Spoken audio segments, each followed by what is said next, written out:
So today we're talking about limiting beliefs in starting a digital marketing agency. And this is a continuation of our first video, which we walk through 5 limiting beliefs. You can see a link for that right up here, up in the upper right-hand corner. This is limiting beliefs number 6 through 10.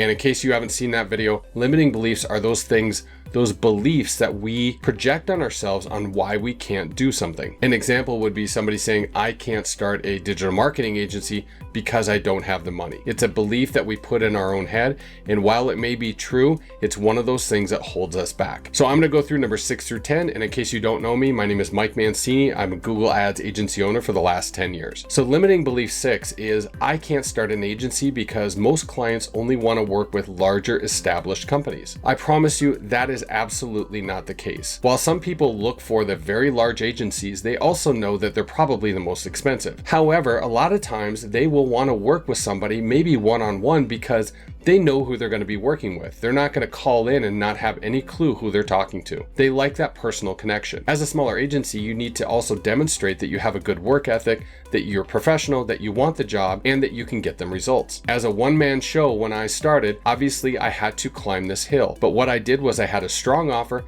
and I showed that I absolutely wanted to earn their business. Belief number 7, I have to have a big office and a bunch of people. As you can see around me right here, I literally work from a home office. Now, my team is kind of spread out all over the world, but my entire agency life, I've literally worked from home. Clients understand that it doesn't matter where you're at, you can get the job done. And when the pandemic hit, everybody kind of got sent home and was working from home. So now it's really not a factor. Once again, they want to know, can you do the job? Can you do it well? And are they going to get a return on the investment? That's really all they care about. They don't care how big your office is. The number 8 reason why you think you can't start a digital agency is really fear of failure. And I completely understand that. Starting a new business, there is a risk. However, as with any business or any job that you have, you're going to make mistakes.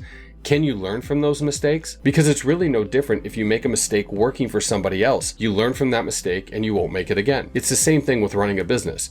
You will make mistakes. I make mistakes all the time. The key is that I learn from them and that they don't stop me. So do you have a good work ethic? Then perhaps starting a business is right for you. Limiting belief 9 is I don't have the technical skills to start a digital agency. I promise you, a lot of the things that we do are very step-by-step, which is why we teach them in our agency course. They are literally point and click and fill in some information. And even with Google Ads, it's very step-by-step. You look at the data and you just make the appropriate changes. It's not like I have to go back to school to learn engineering. I can really learn this stuff on my own and just with some practice, and you can really do it from anywhere. And if you want more information about our agency course, there's a link in the description area below to Ads Agency Unlocked. You can go check that out now. Limiting belief 10, imposter syndrome. Imposter syndrome is essentially when you doubt your own abilities to do the job. You feel like somebody's going to be like, they don't know what they're doing and they're a fraud. All this really is self-doubt. And the way that you get through that is just by learning constantly. And as you learn and as you do it more and more,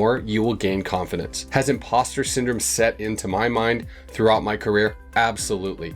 Does it continue to seep in from time to time? It truly does. But I also know it's just a belief and it's just a thought. And I know it's not true because I've had clients that have worked with me for years and years and years. If I wasn't showing how valuable I was to them, would they still be working with me?